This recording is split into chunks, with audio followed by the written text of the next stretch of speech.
نفسا فأخاف أن يقتلون وأخي هارون هو أفصح مني لسانا فأرسله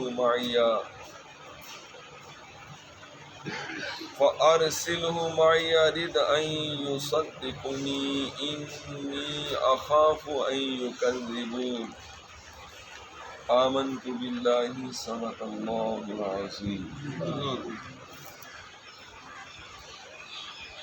ترجمہ۔ موسیٰ نے عرض کی، اے میرے رب، میں نے ان میں سے ایک شخص کو قتل کر دیا تھا، مجھے ڈر ہے کہ وہ مجھے قتل کر دیں گے، اور میرا بھائی ہارون، اس کی زبان مجھ سے زیادہ صاف ہے، تو اسے میری مدد کے لیے رسول بنا تاکہ وہ میری تصدیق کرے، بے شک مجھے ڈر ہے کہ وہ مجھے جھٹلائیں گے۔ اللہ رب العالمین خدا احکم الحاکمین جل جلالہ جل شانہ کی پاک ذات کبریائی کا بے پناہ بے حد و حساب لا تعداد لا محدود فضل و کرم احسان اور شکر ہے، جس نے محض اپنے فضل و کرم سے ہم گناہگاروں کو اپنے پیارے حبیب پاک صاحب الاولاق صلی اللہ علیہ وسلم کا دامن کرم نصیب فرمایا۔ بے پناہ بے حد و حساب لا تعداد لا محدود سلام اور درود آمنہ کے لال محبوب رب ذوالجلال بے نظیر و بے مثال صلی اللہ علیہ وسلم کی پاک ذات پر، جن کا وسیلہ اور صدقہ ہمیں نور ایمان نور معرفت نصیب ہوا۔ دعا ہے اللہ رب العزت ہمارا نور ایمان صدا قائم رکھے۔ الہی آمین، الہی آمین، الہی آمین۔ حمد و صلات کے بعد بے پناہ شکر گزاری کرتے ہیں اپنے بے نیاز خالق و مالک کی، جس نے ہمیں پھر نئی زندگی عطا فرمائی، صحت تندرستی عطا فرمائی، تندرستی ہزار نعمت، نئی صبح دیکھنا نصیب فرمائی، اور اس نورانی سہانی پیاری پیاری صبح کا آغاز اپنے پاک گھر مسجد کی حاضری، سجدہ شکر، نماز فجر، درس قرآن، ذکر خدا و مصطفیٰ صلی اللہ علیہ وسلم سے نصیب کیا۔ ذات کبریا میری آپ کی حاضری قبول فرمائے، آمین۔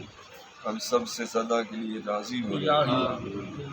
صدا کے لیے ایمان کی سلامتی عطا فرمائے، بغیر حساب و کتاب جنت الفردوس میں داخل فرمائے، آمین۔ ہر صبح اور آخری صبح کا آغاز اس سے بھی بڑھ کر نصیب فرمائے۔ آمین۔ آمین بجاہ النبی الامین صلی اللہ علیہ وسلم۔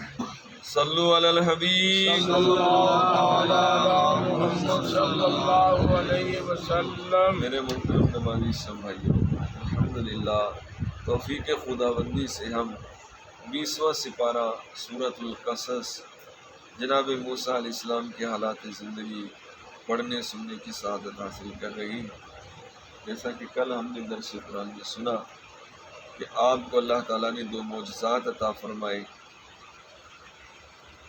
ایک ید بیضا کا یعنی روشن ہاتھ کا، اور دوسرا عصا مبارک کا، اور فرمایا کہ فرعون کے پاس جائیے اور ان کو تبلیغ کیجیے۔ اس پر آپ نے عرض کی، رب انی قتلت منہم نفسا فاخاف ان یقتلون، اے میرے رب میں نے ان میں ایک جان مار ڈالی ہے تو ڈرتا ہوں کہ مجھے قتل کر دیں۔ یہ واقعہ آپ سن چکے ہیں، جو آپ سے بندہ قتل ہوا تھا، آپ نے قصداً اسے نہیں مارا تھا،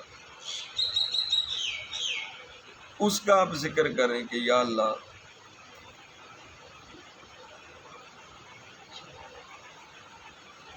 فرعونیوں میں سے ایک شخص میرے ہاتھ سے مارا گیا تھا، تو مجھے ڈر ہے کہ اس کے بدلے میں وہ مجھے قتل کر دیں گے۔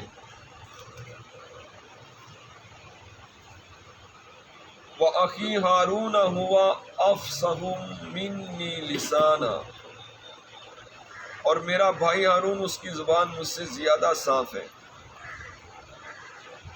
حضرت ہارون علیہ السلام حضرت موسیٰ علیہ السلام کے بڑے بھائی تھے، اور بچپن میں فرعون کے ہاں انگارہ منہ میں رکھ لینے کی وجہ سے حضرت موسیٰ علیہ السلام کی زبان شریف میں لکنت آ گئی تھی۔ یہ انگارہ منہ میں رکھنے کا واقعہ بھی آپ سن چکے ہیں، اس وجہ سے زبان میں لکنت تھی، تھوڑا سا توتلا پن تھا۔ اس لیے آپ نے فرمایا کہ میرے بھائی ہارون علیہ السلام کی زبان مجھ سے زیادہ صاف ہے، اے میرے رب اسے میری مدد کے لیے فرعون اور اس کی قوم کی طرف رسول بنا کر بھیج، تاکہ وہ حق بات کو مزید واضح کر کے اور حق کے دلائل بیان کر کے میری تصدیق کریں۔ بے شک مجھے ڈر ہے کہ فرعون اور اس کی قوم کے لوگ مجھے جھٹلائیں گے اور میری دعوت کو قبول نہیں کریں گے۔ اس آیت سے دو مسئلے معلوم ہوئے۔ نمبر 1، اللہ کے بندوں کی مدد لینا انبیاء کرام کی سنت ہے، جیسا کہ حضرت موسیٰ علیہ السلام نے حضرت ہارون علیہ السلام کی مدد لی۔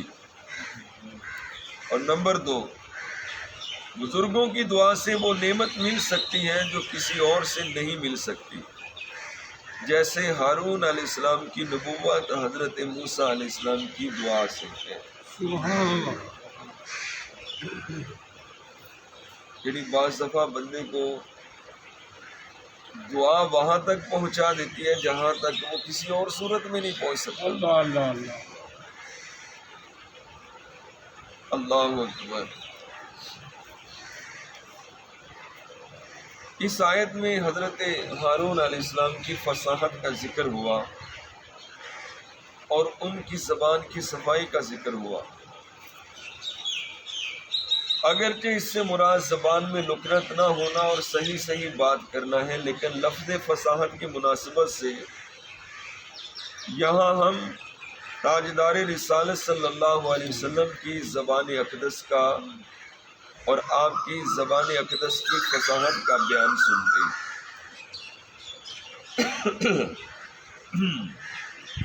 چنانچہ علامہ عبدالحق محدث دہلوی رحمۃ اللہ علیہ فرماتے ہیں،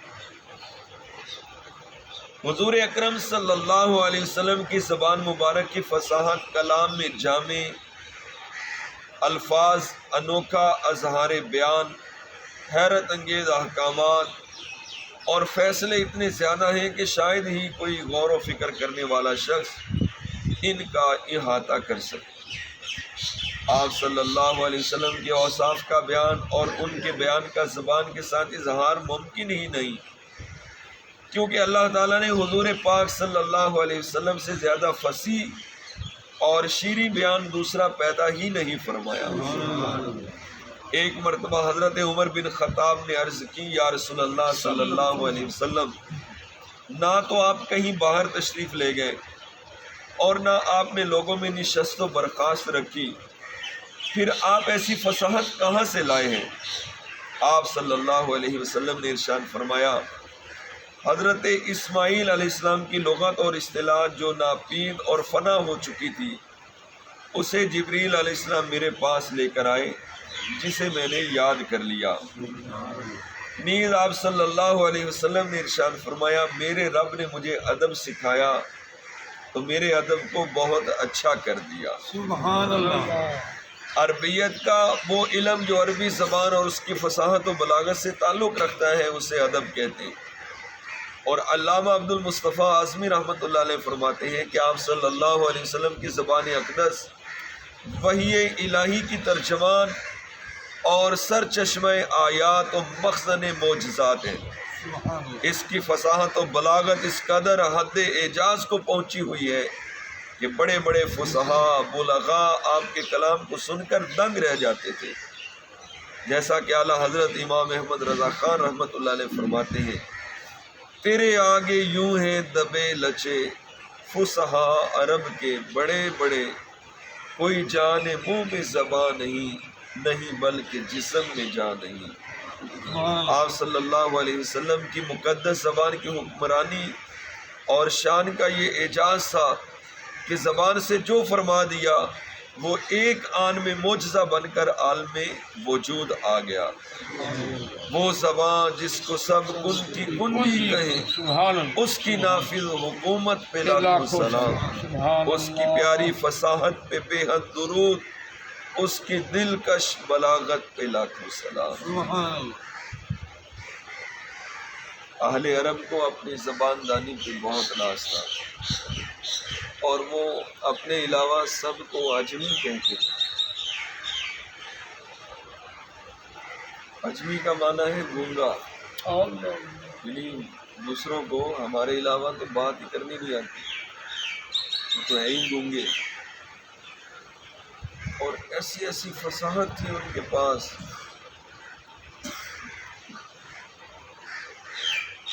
اس بارے میں ایک چھوٹی سی مثال پیش کرتا ہوں۔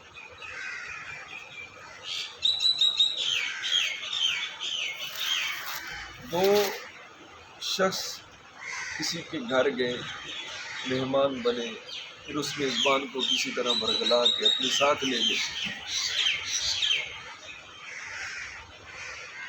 کسی چکر میں آگے نہ انہوں نے اسے قتل کر دیا، اس شخص کو جس کو وہ بلا کر لائے۔ قتل کرنے سے پہلے انہوں نے پوچھا کہ تمہاری آخری آرزو کیا ہے؟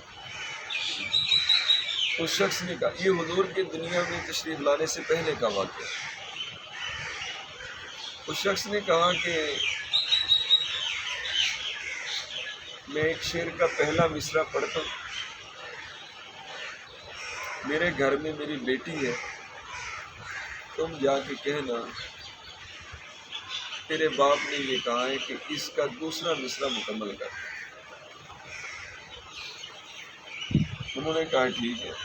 اس نے پہلا مصرع کہا، اسے قتل کر دیا۔ اب وہ اس کے گھر گئے، اس کی بیٹی کو جا کے کہا تیرا باپ بہت ہوئی ہے۔ اس نے بتایا نہیں کہ ہم نے قتل کیا۔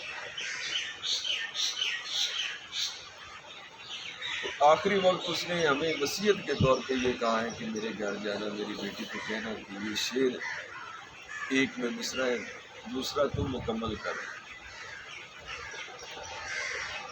اس بیٹی نے کہا کہ وہ مصرع کیا ہے؟ انہوں نے وہ مصرع سنایا جو اس کے باپ نے کہا تھا۔ اس بیٹی نے کہا اچھا ٹھیک، آپ یہیں ٹھہرو میں آتے۔ وہ اندر گئی اور تلوار لے کے آئی، اور وہ چونکہ نہتے تھے، ان کے پاس اسلحہ نہیں تھا، انہیں تو اس چیز کا کوئی پتہ ہی نہیں تھا، کوئی خبر ہی نہیں تھی کہ ہمارے ساتھ کیا ہوگا اور اس شعر کا مطلب کیا ہے۔ انہوں نے جب پہلا مصرع کہا، اس نے کہا اچھا ٹھہرو میں آ رہی، میں اس کا مصرع مکمل کر۔ گھر گئی، اس نے اندر سے جا کے تلوار لے کے آئی، آتے ہی اس نے آنن فانن ان دونوں کے سر اڑا دی، ان دونوں کو قتل کر دیا۔ اور اس سے پوچھا گیا کہ کیا وجہ ہے، تم نے اسے کیوں قتل، ان دونوں کو قتل کیوں کیا ہے؟ اس بچی نے کہا کہ میرے باپ نے جو شعر لکھا ہے نا، اس کا مطلب یہ ہے کہ ان دونوں نے مجھے قتل کر دیا ہے، اشارتاً۔ اس شعر کے اندر یہ اس نے اپنے قتل کی خبر بتائی ہے کہ یہ دونوں میرے قاتل ہیں، تیرے پاس آئے تو میرا بدلہ لے لیں۔ ایسی ایسی فصاحت تھی ان کے پاس، اور ان کو اپنی زبان پہ اتنا ناز تھا کہ اپنے علاوہ وہ دوسروں کو گونگا کہتے تھے۔ اعلیٰ حضرت رحمۃ اللہ علیہ فرماتے ہیں، یا رسول اللہ، زبان تو سب کے پاس ہی ہے، لیکن میری جان جو ہے وہ آپ کی گفتگو، آپ کے کلام پہ قربان ہے۔ سبحان اللہ۔ میں نثار تیرے کلام پر، میں آپ کے کلام پہ قربان ہوں۔ ملی یوں تو کس کو زبان نہیں، کس کے منہ میں زبان نہیں ہے، سارے بات کرتے، سارے بولتے، لیکن یا رسول اللہ، احمد رضا کی جان آپ کے کلام پہ قربان ہے۔ سبحان اللہ، سبحان اللہ۔ میں نثار تیرے کلام پر، ملی یوں تو کس کو زبان نہیں، وہ سخن ہے جس میں سخن نہ ہو، وہ بیان ہے جس کا بیان ہے۔ سبحان اللہ۔ جیسے ہم کہتے ہیں نا کسی چیز کو، ہم کہتے ہیں یار فلاں چیز کا جواب ہی نہیں، اعلیٰ حضرت فرماتے ہیں یا رسول اللہ آپ جو بیان کرتے ہیں، جو آپ گفتگو کرتے ہیں، اس کی شان تو کوئی بیان ہی نہیں کر سکتا۔ سبحان اللہ۔ وہ سخن ہے جس میں سخن نہ ہو، اور وہ بیان ہے جس کا بیان ہے۔ اللہ تعالیٰ حضور کی فصاحت و بلاغت کی صدقے ہم سب سے صدا کے لیے راضی ہو جائے۔ السلام